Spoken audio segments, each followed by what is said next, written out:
Good afternoon, good morning, good evening. My name is Arya and this is your All Elite Wrestling Fight for the Fallen live audio recap.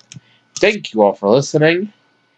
Um, an overall thought before we dive in, I personally thought this show was better than the Fighter Fest show, although I'm partial due to the fact that I really hated the main event on that show and also the to Bailey match, and we didn't have anything like that on this show, so it was all an improvement for me from the start. Um, the announced team on the pre-show were Excalibur and Alex Marvez, which made me sad since Golden Boy wasn't on the show. Although, to be fair, Marvez was a lot better here than he was at Double or Nothing. He was a lot less nervous, seeming a lot more prepared, and wasn't trying to constantly force in plugs for fight, which was one of the things he was annoyingly doing on that show. The first match had the librarian Peter Avalon versus Sonny Kiss. Of course, Avalon had Leva Bates in his corner. Avalon tried cutting a pre-match promo, but Kiss's entrance cut it off. Sonny Kiss was accompanied by the Jacksonville Jaguars cheerleaders and mascot. The fans really liked Kiss as he shined early. Avalon cut him off by grabbing his leg on a super kick and throwing him down into the splits. Avalon did a really nice drop kick to the sternum. Avalon threw Kiss outside, expecting Leva to do some sort of shenanigans, but Leva just picked Sonny up and rolled him back into the ring. Sonny broke into his comeback, which included a standing moonsault, which was called the twerk salt. Avalon missed his own middle rope moonsault and was pinned after a middle rope split leg drop, which was that move that Christy Hemme used to do when she wrestled, where she'd pick her leg up and drop it in a leg drop into the splits. Only Sonny Kiss did it from the middle rope, and he picked up the win. Cody and Dustin Rhodes cut a backstage promo. Cody said they're happy to be donating money to the victims of gun violence tonight. He said he wasn't sure if he could control the pace of the Young Bucks, but what happens when the Rhodes grab a body part? The Young Bucks may be new school, but they are old school. Dustin said he personally will power slam them both so hard that their souls will leave their bodies and they will only be as good as they let them. The interview asked Cody if he is 100% after the chair shot from Shawn Spears at Fyter Fest. Cody said if he wasn't, he wouldn't be here, but tonight he will prove that the Brotherhood is better than the Bucks. Dr. Britt Baker and Riho were out next for a tag team match against Shoko Nakajima and Bea Priestley. Bea and Shota both came out with their championship belts representing Stardom and Joshi Pro. The only person in this match at the end who felt like an actual babyface was Riho, while Nakajima and Priestley were pretty good heels. And I don't know what it is about Baker. I don't know if she's supposed to be a babyface. I don't know if she's supposed to be a heel. I don't know if she's supposed to be a tweener or what the hell's going on. But every time I see her, she comes across really heelish. And I don't know if she even means to be doing it. So the Doctor got confused early and tried to tag in Nakajima instead of Riho. The fans briefly let her hear about that one. Priestley stomped down on the elbow of Riho, similar to Shayna Baszler would. Despite being 4'11", by the way, Nakajima worked pretty well as a heel, even though the opening salvo, the fans were behind her more than Baker. Nakajima hit a missile dropkick that sent Baker across the ring and let her make the tag to Riho. Of course, the match worked out into a four-way. After Priestley and Baker punched out their smaller foes, they dragged their partners into the corners to tag themselves in. The fans were really into Baker and Priestley going after each other. Priestley used a double springboard knee that looked like it smacked Baker right in the face. Riho used a really nice Northern Lights suplex and a double foot stomp for a pair of 2 counts. Nakajima missed a senton, but then pinned Riho after a step-up hurricanrana. The match was a little sloppy at points, but the fans were into it the whole way. After the match, Priestley and Baker went at it, but got pulled apart. During the match, there were technical problems for about 5 minutes where the closed captioning suddenly appeared on the screen even for people who were not clicking on it, and you were basically unable to remove it. Kip Sabian cut a promo saying he's not just here to sit around and be happy to collect his checks and fill a spot. He's here to prove a point. Sabian looked directly into the camera, saying he has no animosity towards Adam Page. However, he has a problem since it seems like Page gets preferential treatment by being a member of the Elite. He doesn't want to talk about Kip. He's obsessed with Jericho at All Out. Sabian says he hopes Page wins the title because that means he'll be first in line after he beats Page tonight. Good promo. JR came out to join the announce team, and it was time for the official main part of the show. We began with a six-man tag with MJF, Sammy Guevara, and Shawn Spears versus Jimmy Havoc, Darby Allin, and Joey Janela. Spears came out and announced he's now the chairman after knocking Cody's brains out of his head on the last show. Spears and MJF argued from the start, with Spears mockingly clapping when MJF was being worked over. The whole thing with these two is that MJF is allegedly Cody's best friend now, and one of the announcers pointed out MJF's probably the most angry because Shawn turned on Cody before MJF could. Anyway, neither of those two would tag each other, and they would constantly tag out to Guevara. We had some good, solid wrestling from all six in this match. Allin was really over with this crowd when he demanded to be tagged in when Spears was in the ring. Spears got the heat when he walked off and tagged out. Guevara flipped off Allin, so Darby tried to break his arm. Excalibur mentioned that Janela trained for this match by getting into a fight with, and I quote, the absolute scum of the earth at a Blink-182 concert. If you don't know what we're talking about, that was in regards to Janela getting into a fight with Enzo Amore earlier this week. Spears finally stayed in the ring for a prolonged period when Janela was down. He blind tagged himself in at one point, so MJF blind tagged himself in. MJF mocked Spears by doing the Ty Dillinger 10 hand sign before flipping him off. Shockingly, that did not endear him to his partner, and this led to Janela making the hot tag to Havoc. At one point, Spears was in the corner. Havoc sent MJF shoulder first into Spears, and then stood on MJF and did a superplex to Guevara. Everyone hit a big move on everyone. Guevara looked great with a series of dives out onto each side of the ring. He used a Spanish fly inside the ring. But Janela laid him out with a Death Valley driver on the apron. And then specifically, and this was the shout out to Jim Cornette, he gave a middle finger to Jim Cornette, calling him out by name on the broadcast. The announcers ignored that, and then Spears pinned Allin in the ring with a running Death Valley driver. They showed a current Jacksonville Jaguar, Shahid Khan, Private Party, and two of the sponsors at ringside. They also showed Alex Jabali sitting at ringside, the CEO of CEO, the gaming convention from a few weeks ago. And for some reason, and this was never explained, and this is probably going to be one of those AEW being the elite memes that I really don't get, he was kicked out for no real reason. Ali was out next to go one-on-one with Brandy Rhodes. Before the match started, Brandy shook Ali's hand and held it until we heard the music of Awesome Kong.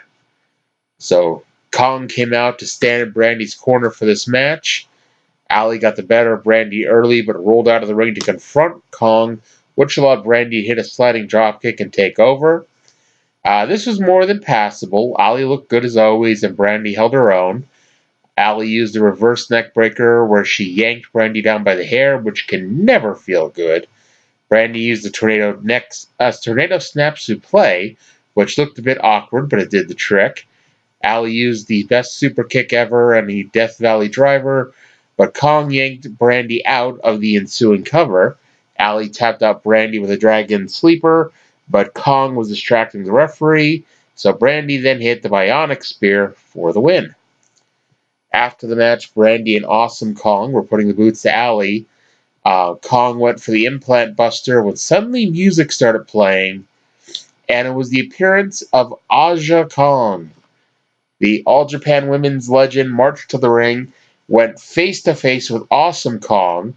The referees all hit the ring, and Brandy was able to pry Awesome Kong away. Aja helped Allie to her feet, and they walked away. We then got our triple threat tag team match with the in-ring debut of the Dark Order, Jack Evans and Angelico, and Luchasaurus and Jungle Boy, who had Bryan Alvarez's favorite wrestler in their corner, that being Marco Stunt. And it took until the start of this match for them to distinguish which Dark Order member is Stu Grayson and which one is Evil Uno. Grayson was working over on Angelico and was going for a big blow, but Uno insisted on being tagged in so he could chomp on Angelico's ear. Uno then gave Jungle Boy the what's what, so Luchasaurus tagged in for the square off of the big men. Uno cowered away and tagged out to Evans. Evans psyched himself up and got laid out. Eventually, Dark Order took over on Jungle Boy, which included a back suplex on the ring apron, which is the hardest part of the ring, and a slingshot swanton by Grayson. This was, as you can imagine, this was, a six-way all-out free-for-all. Everyone doing incredibly athletic, huge moves, except, of course, for Uno and Luchasaurus, who are both pretty large. Not that they didn't more than hold their own here. Luchasaurus is actually incredibly athletic, especially considering his size. Towards the end, he chokeslammed Evans over the top rope on top of Angelico. Jungle Boy ran down the apron, did a shooting star press onto them. Marco Stunt at one point, and Angelico had the win on Jungle Boy after the running BT bomb, but Marco Stunt hit the ring and gave Evans a hurricanrana. The referee ejected Marco Stunt, and so Luchasaurus instead picked up Marco Stunt and heaved him onto Angelico. Luchasaurus and Jungle Boy did this amazing double team powerbomb on Evans, which was only a 2 count, and then Uno finally pinned Boy with fatality, which is a double team neck breaker. Dark Order now goes on to All Out to face Best Friends, with the winners getting a bye in the AEW Tag Team Title Tournament. I know I'm nitpicking here, but my one gripe with this match would be the Dark Order took part in too much of the ha-ha at the beginning. Since Double or Nothing, they were pushed to this ultimate serious evil alliance, and this match showed them to be anything but. Hangman Adam Page and Kip Sabian were out next. The story of this match was Page was fighting through a knee injury, while Sabian took an incredible amount of punishment, but still kept kicking out. It was actually similar in some ways to the Cody Darby Allin match from a few weeks ago, and actually they teased the same exact finish of a 20-minute time limit draw. Page and Sabian went strike for strike in a battle to see who would knock the other off their feet first. Page won that with a rolling elbow. Hangman sold his knee during the match, but did break out a really nice bridging pump handle suplex. Sabian used a springboard missile dropkick more than halfway across the ring, which was nice. Sabian did a double foot stomp to a fallen Page, and then when he landed, he immediately hit a senton, which, was definitely unique. Page at one point did a belly-to-belly overhead suplex to look like it dropped Sabian on top of his head. Somehow Sabian was bleeding from his elbow. We had more bumps on the ring apron, and actually Excalibur pointed out that the ring post is the hardest part of the ring. Page then gave Sabian a powerbomb at one point. He gave him a powerbomb over the top rope onto the ramp leading from the tunnel. No one, including the production crew, were expecting that, as the camera wasn't even, I don't know if he was out to lunch, I don't know what the heck went on, but you just see Hangman Page heave Sabian out of the camera view, and then the camera a second later had to turn and find Kip Sabian. Sabian got in at the count of 9, and it made me think, 2 months ago at Double or Nothing, they went on and on and on about how in AEW the count out is a 20 count. Apparently that's been forgotten here. Just after 19 minutes into the match, Page hit the dead eye to pick up the win. Both men worked hard. It was a good match, but much like the four-way at Fyter Fest, the fans didn't believe Page was going to lose, so it hurt the heat for this match. And plus, speaking of heat, it hurt that this was a human night and an outdoor show. One of the Dark Order's minions came in and attacked Page. I mean, everybody pretty much knew who this short, stocky man was. And then he hit a code breaker, and it was obvious. It was Rhino. No, just kidding. It was Jericho. And he also gave Page the Judas effects. And somewhere in here, Page got busted wide open. We move on to SoCal Uncensored. Frankie Kazarian and Scorpio Sky going 2-on-2 with Pentagon and Phoenix. I say 2-on-2 despite SCU having Christopher Daniels at ringside.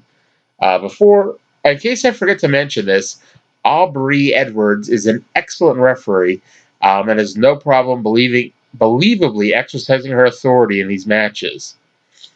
Scorpio and Pentagon did a series of one-upmanship at the start of the match, with Pentagon shouting Cero Miedo and Scorpio shouting SCU. That ended soon enough, then resumed the serious portion of our match. Daniels was interfering with Pentagon and Phoenix's offensive attempts, so they gave the Fallen Angel one of the hardest chops you've heard today. Daniels, who again is not in this match, did a moonsault onto both Lucha Brothers outside the ring. Aubrey didn't disqualify him, but instead kicked him out of ringside, and this time, unlike Marco Stunt, he listened. SCU got the heat on Phoenix. Not a whole lot to say other than they are an excellent tag team. I'm not telling you anything you don't already know, though. Pentagon got the hot tag, and the Lucha Brothers took flight.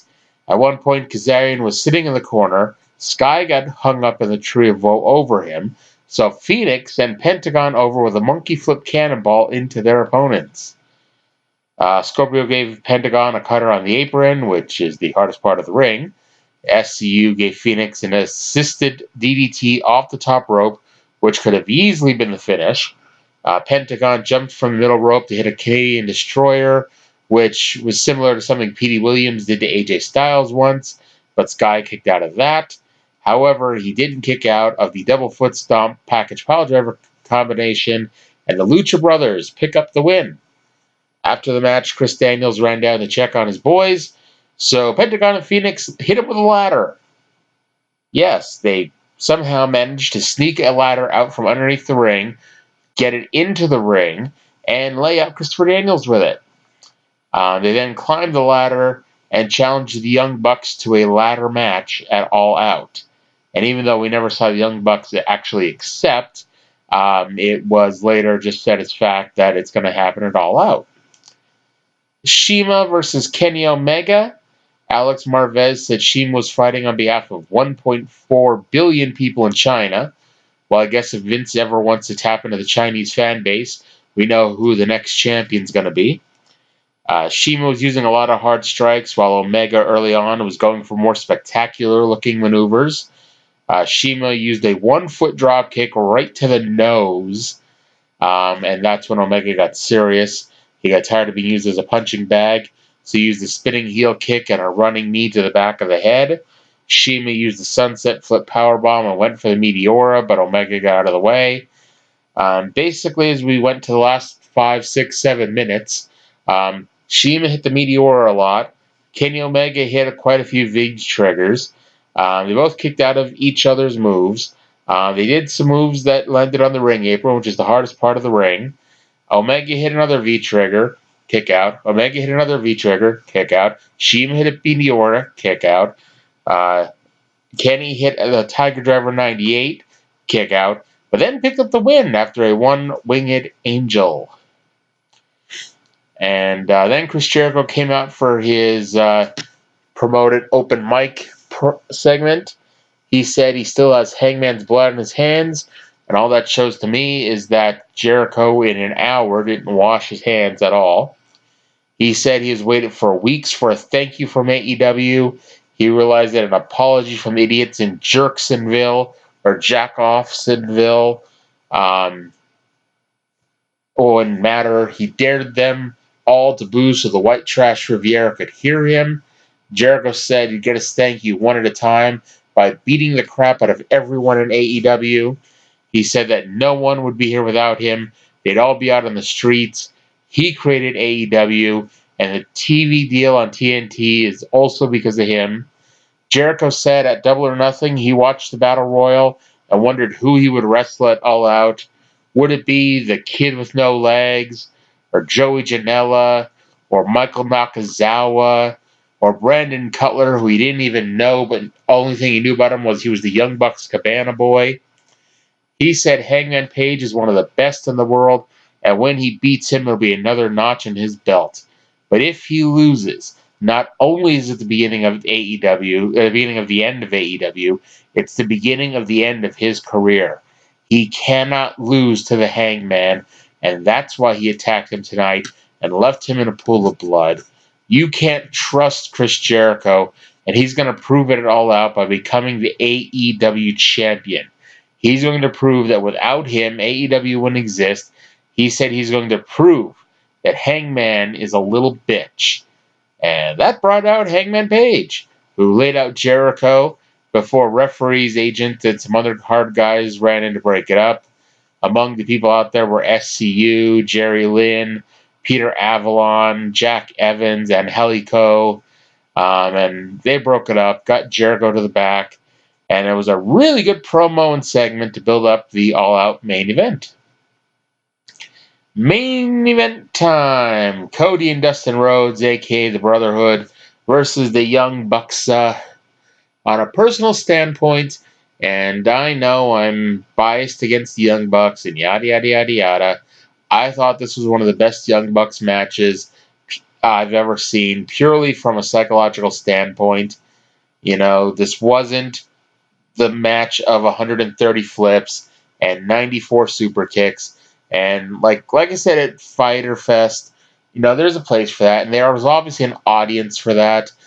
It wasn't my cup of tea, although I could understand why people enjoyed it. It was a very exciting match. This match, as a wrestling match, though, was better, in my opinion.